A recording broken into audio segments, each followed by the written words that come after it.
Bienvenue sur Mayotte la Première et merci de nous rejoindre dans votre émission Maïcha. Voilà maintenant quelques temps où on se retrouve pour aborder ensemble de nombreux sujets qui concernent la vie, la société mahoraise.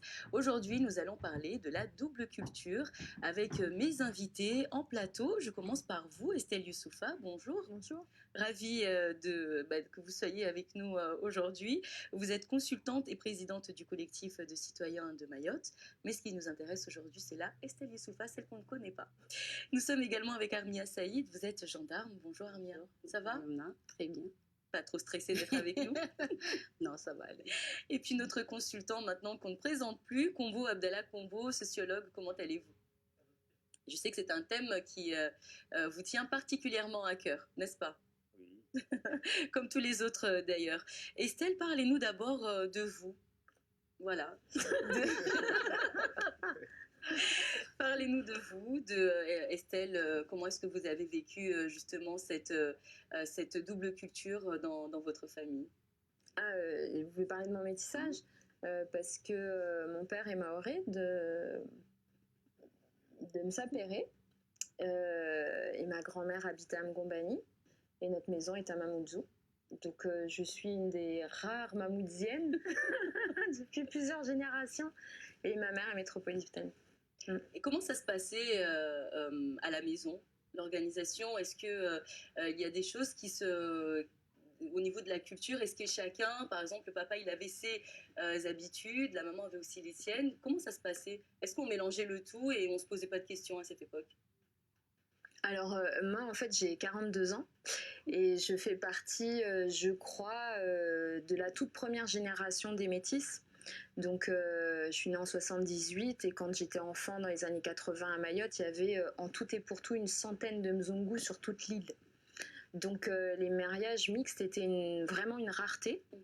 Je crois quand j'étais à l'école primaire qu'on s'était compté et on était moins d'une dizaine. Alors après, maintenant, aujourd'hui, ça s'est un peu plus normalisé. Mais moi, je me souviens très bien, enfant dans la rue, les autres Mahorais venaient me toucher les cheveux. Ou, vraiment, on était bizarres, quoi. On était un peu hors norme, mais nous, on ne le vivait pas du tout comme étant bizarre. Mon frère, ma soeur et moi, pas du tout comme une anomalie. Et on était des Mahorais comme les autres. Enfin, moi, je courais pieds nus, un démon.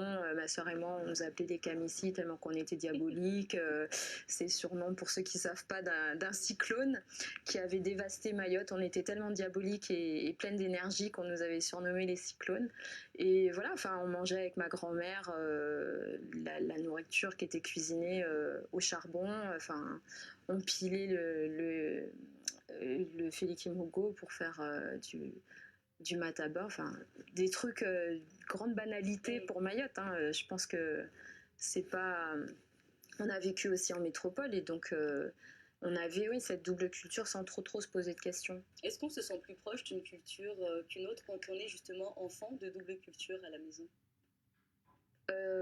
Non, parce que en fait mes parents ont eu l'intelligence de quand on était en métropole, on avait les histoires sur Mayotte, mais quand on était à Mayotte, on avait les histoires sur la métropole. Et en fait, je pense que pour la double culture, de connaître et de vivre ces deux cultures, c'est une source d'équilibre. C'est quand la double culture, une partie est fantasmée ou inconnue, c'est un héritage qu'on ne s'explique pas. Moi, je le porte sur ma peau, donc on est toujours, que ce soit en métropole ou à Mayotte, un peu reconnaissable. Donc après, c'est vrai que bon, en métropole, on me prend plus pour une arabe qu'autre chose, mais les Mahorais sont tellement inconnus de toute façon. Les gens n'imaginent pas nécessairement du métissage parce que je blanchis quand je suis en métropole, je manque de soleil. Mais sinon, je pense que c'est très important pour une double culture de vraiment connaître les deux. Alors, on pourra partager quelques conseils aussi pour les parents qui vont vivre cette situation, qui vont faire aussi vivre cette situation pour leurs enfants. Armia, vous étiez en couple vous avez connu aussi cette mixité puisque vous étiez en couple avec un Mzungu, un métropolitain. Moi, chez nous, ça va plus vite à l'appeler le Mzungu. Je ne sais pas pourquoi d'ailleurs, mais peut-être Abdallah Combo pourra nous en dire un petit peu plus aussi là-dessus. Comment c'était quand vous l'annoncez à la famille que je suis avec un métropolitain. Bon, on va dire qu'à cette époque-là, c'était en 2009, cette époque-là, nos parents, ils attendent de nous, nous filles mahoraises, musulmanes, ils attendent de nous qu'on se marie forcément avec un Mahorais musulman. Donc moi, je me rappelle que quand j'ai présenté mon ex-mari à ma famille, bon, ma mère n'a pas fait, elle n'a pas tout de suite accepté, on va dire. Ça, elle a été plutôt surprise. Surprise dans le sens où elle ne comprenait pas mon choix. Comment ça se fait qu'aujourd'hui, après l'éducation que je t'ai donnée, ma fille, tout d'un coup, tu m'amènes un mzungu et tu me dis, je risque de partir avec. Mais après, au fil du temps, le garçon, mon ex-mari, s'est fait accepter. Donc lui, en fait, il s'est intégré. Il a vécu comme nous. S'est jamais différencié. Il a jamais laissé paraître son mzungu, quoi. Tu vois, le fait qu'il soit d'une autre culture ou même qu'il soit blanc. Il s'est fondu dans la masse et puis nous, il vivait comme nous. Donc, il s'est fait accepter dans ce sens-là. Combo, est-ce qu'il n'y a pas cette peur justement de la perte d'identité, de l'identité mahoraise quand il y a un parent qui apprend que son enfant est avec un autre qu'un mahorais? Oui, il y a cet aspect-là, mais en fait, ce qui est vraiment inquiétant justement pour les mamans mahoraises, c'est lorsque c'est la femme qui épouse un blanc. Parce que d'une manière générale, même les statistiques montrent que c'est surtout les hommes en fait, pour les hommes maoris, c'est accepté plus facilement. Quand c'est une fille, c'est plus compliqué parce que dans toutes les sociétés, c'est la femme qui est le détient de la tradition, de la culture. Donc, lorsque c'est la femme enfin, qui épouse, voilà. Et après, il y a aussi cet aspect de la religion où on dit, à la limite, lorsque c'est un homme qui épouse, il peut faire changer de religion la femme. Et alors que l'inverse, c'est plus compliqué. Et donc, du coup, il y a ces aspects très pratiques, notamment par rapport à la religion. Donc, c'est vrai qu'il y a une inquiétude, mais je pense que finalement, les couples mixtes arrivent à être acceptés par rapport justement à cet attachement de maître par rapport à la France. Et que quelque part, il y a quand même cet attachement-là et qui fait que voilà, parce que même moi, quand j'ai étudié sur les couples mixtes noir-blanc, parce qu'à un moment donné, c'est quelque chose qui m'intriguait, c'est vrai que même les Mahorais hommes, notamment le Mahorais homme, il y avait cet aspect de peur de Mayotte française. Donc, épouser une métropolitaine, des fois, il y avait cet engagement de dire que si j'épouse une métropolitaine ou un métropolitain, ce serait une manière, déjà, comme pour les gens qui se marient pour le mariage, de pouvoir garder cette identité française. Donc, parfois, ça finit par être accepté dans ce sens-là. Mais après, il est vrai que ce qui est très important à noter sur les couples mixtes, c'est le fait que l'amour est au centre de tout. Quand on épouse quelqu'un qui est d'une culture différente, il faut vraiment, dès le départ, que l'amour soit tellement fort que les personnes qui amènent quelqu'un de culture différente, ils arrivent à imposer, voire à faire changer par le fait qu'il y a un acharnement de dire cette personne-là, je l'ai choisie par amour. Et justement, Estelle, est-ce que vous pensez, bon après, que ce soit vous ce que vous avez vécu dans votre famille petite aujourd'hui ou même en couple, est-ce que vous pensez qu'il faut, dans le couple ou dans la vie, dans la famille, apporter un petit peu de chaque culture pour en faire un tout? Ou est-ce que chacun doit vivre un petit peu ses habitudes, sa culture, sa religion de son côté? Je ne sais pas si c'est une renégociation permanente telle que vous êtes en train de sous-entendre. Je pense qu'en effet, oui, c'est beaucoup d'amour, mais c'est aussi... il y a des termes différents, c'est-à-dire que quand on dit qu'on tolère la culture de l'autre, en français c'est très précis. Ça veut dire que on fait un effort. Un mariage mixte, c'est pas tolérer l'autre, c'est l'embrasser, c'est-à-dire le faire complètement sien et donc admettre que ses enfants auront les deux. Moi, j'ai pas de hiérarchie dans ma double culture. Je suis très attachée à mon identité mahoraise comme je suis très attachée à mon identité métropolitaine. Et donc les questions qui se posent sur est-ce qu'il y a une préférence ou quoi, c'est pas du tout ça parce que c'est de l'intime. Enfin, vous me demandez de choisir entre mes deux parents. Ça n'a pas beaucoup de sens pour l'enfant que je suis. Après, moi, ce que je retiens, mais Combo y a fait allusion, c'est que mes parents étaient particulièrement bienveillants envers la culture de l'autre. Ils avaient, mais quand on grandit là-dedans, on s'en rend pas du tout compte. C'est l'extérieur qui est très intolérant. En réalité, une maison mixte est très, comment dire, souple, parce qu'on admet dans l'intimité l'altérité, on admet la différence, parce qu'en fait, c'est l'autre, c'est celui avec qui on fonde un foyer. Donc les fruits de ce foyer, tel que j'en suis, on n'est pas du tout dans une logique de différenciation, d'anomalie. Au contraire, ma grand-mère paternelle allait au champ et nous emmenait au Malavonie, et elle était avec ses tongs et sa soubik et son salouva, et c'était ma grand-mère. Ma grand-mère maternelle était secrétaire, et elle avait été secrétaire des Alliés dans Berlin occupé.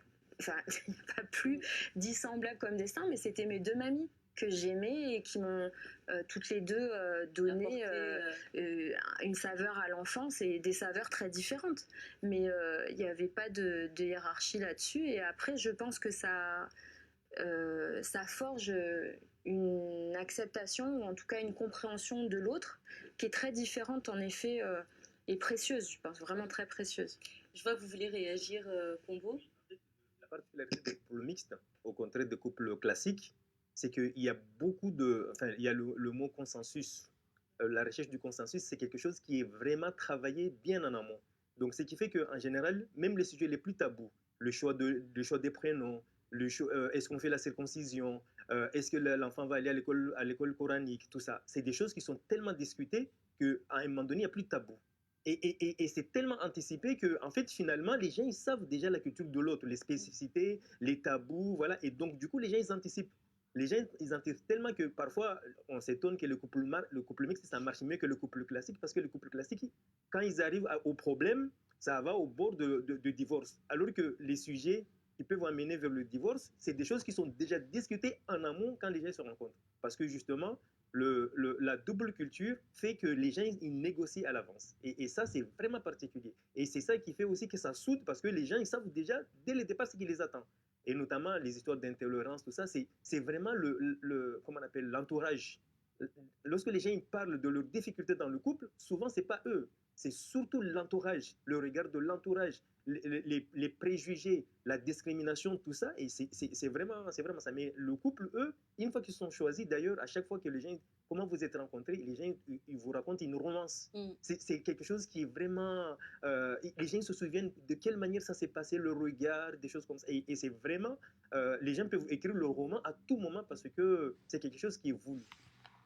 Armia, est-ce que c'est quelque chose, vous, que vous l'avez vécu, que vous avez vécu à Mayotte, ces préjugés? Bon, bah, je vous pose la question tout en connaissant la réponse, mais comment vous l'avez vécu? Les préjugés d'être avec un métropolitain.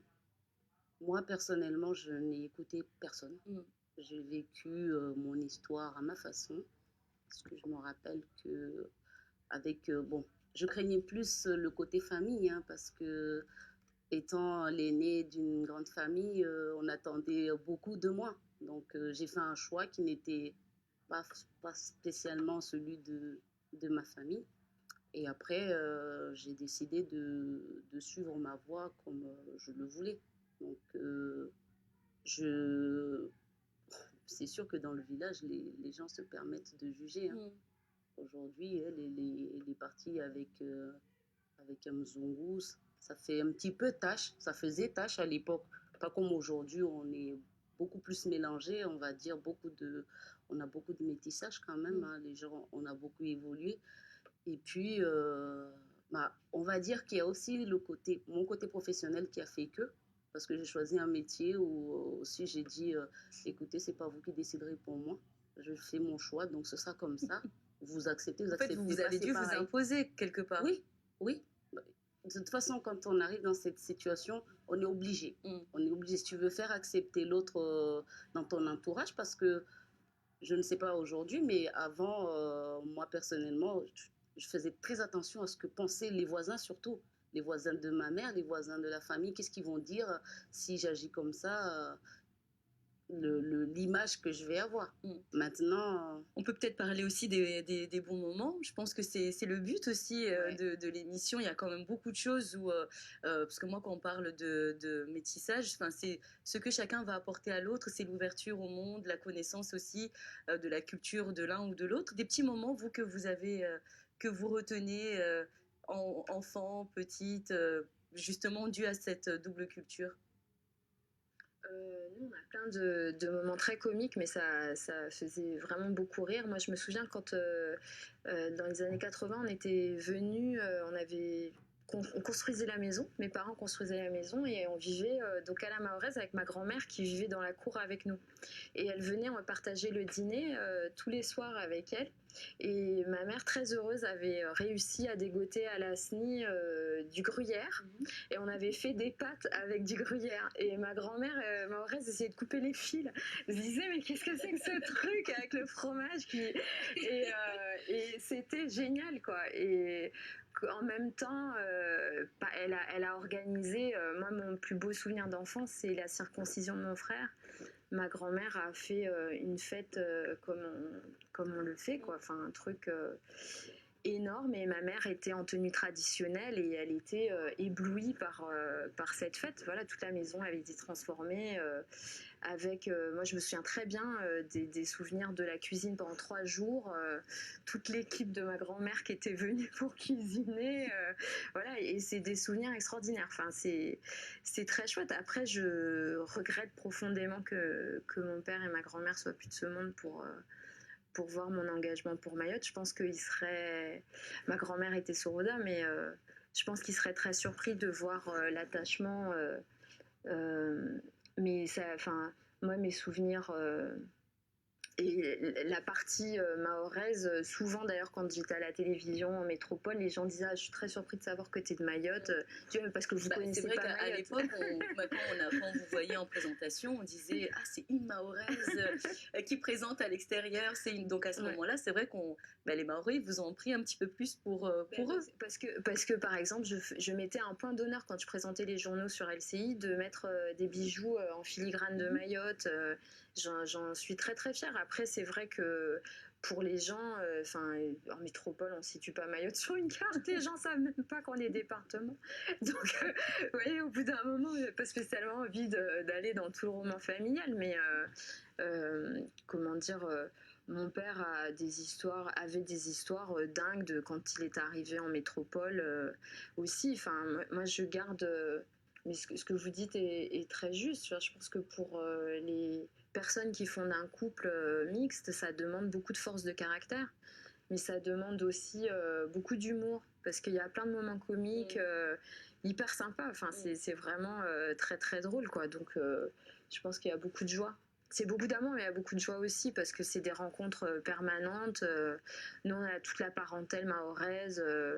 Moi, de grandir avec mes cousins et mes cousines, qui est une autre vision de la famille, qui n'est pas celle qu'on a en métropole, qu'on peut avoir en métropole. Enfin, voilà, c'est beaucoup de joie, ouais.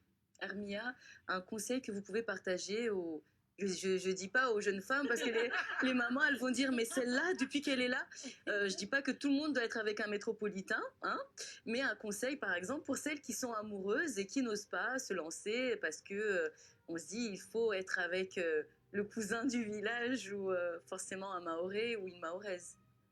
Pour moi, la société a beaucoup évolué. Donc, de nos jours, on n'est pas tenu d'être avec un Mahorais parce que je suis Mahoraise. Maintenant, il faut aller voir ailleurs aussi, voir comment ça se passe. Parce que, en gros, quand on se met avec quelqu'un de l'extérieur, on va apprendre aussi des autres cultures, là, d'ailleurs. On va découvrir de nouvelles choses. Donc, pour moi, quand on se met en couple avec une personne d'une autre culture, on partage. On va partager, on va apprendre, on va découvrir. Et puis, c'est une belle expérience à vivre, en fin de compte. Après, ça fait des jolis métis, hein, franchement.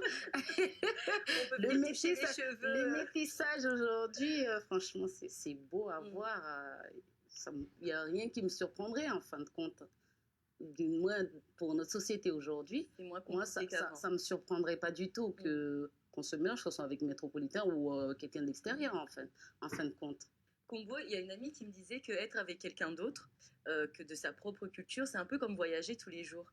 Déjà, c'est vrai ou pas? Oui, Non? D'accord. Je suis d'accord. Non, je pense au contraire qu'on est renvoyé à son humanité. Parce qu'en fait, on a tellement de trucs en commun que. Enfin, franchement, une vie de famille, c'est pas non plus Mars tous les jours. Hein. Ouais, c'est clair.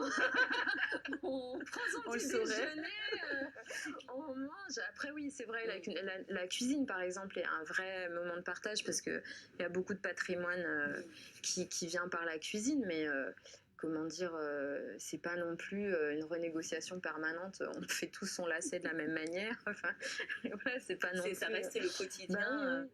Un petit mot avant de nous quitter, Combo? Il y a l'effet environnement, c'est-à-dire que dans les couples mixtes, dès qu'ils sont à Mayotte, ils vivent presque au mode maoré, et dès qu'ils sont en métropole, ils vivent, en fait, donc l'effet environnement joue beaucoup. Donc du coup, ça fait des gens qui s'adaptent à un double environnement, voire à plus, et donc ça contribue justement à cette forme d'ouverture naturelle par rapport aux enfants qui sont nés. Et effectivement, par rapport au couple mixte, même si parfois il y avait des soucis au début quand c'était pas accepté, mais effectivement, c'était accepté lorsqu'il y avait l'enfant. Parce que les Maoris, ils avaient aussi cet aspect que l'enfant, même dans notre culture, c'était un peu l'arabisant. C'est lui qui avait la peau claire, qui était bien vu, voilà. Et donc, lorsqu'il c'est un métis et qu'il a la peau claire, tout ça, à un moment donné, les parents, ils oublient ça et ils adorent cet enfant, enfin, le fruit de cet amour-là qui est né. Et c'est ça qui faisait directement la beauté. À un moment donné, ils finissaient par accepter le choix des parents. C'était juste la persévérance qui devait être le noyau du couple. Et bien sûr, lorsque les gens s'acharnent à s'aimer, les autres finissent par s'adapter à ça. Oh, c'est tellement beau. Et on va finir par ça, j'adore cette phrase. Voilà, bon, bah, on a. Exactement. Non, mais notre sociologue aussi va avoir des problèmes parce qu'on dit qu'il est trop romantique. Bon courage, Combo. Merci beaucoup, mesdames, vraiment d'avoir partagé ces petits moments un petit peu de votre famille, de vous avec nous. Vraiment, j'ai été ravie de vous connaître, que ce soit vous, Estelle. On vous voit différemment. Bah, là, on sait que vous avez appris aussi à manger des spaghettis avec des pâtes et du fromage, voilà, qui n'en finissent pas en plus. Voilà, et Armia, merci beaucoup d'avoir pris votre courage et d'être venue. Je sais que je vais me faire engueuler juste après l'émission, mais je suis vraiment contente et puis j'espère qu'on aura aidé à changer quelques petits préjugés à la maison. Merci mesdames, et vous monsieur aussi. Abdallah Combo se dit à très vite sur la colline.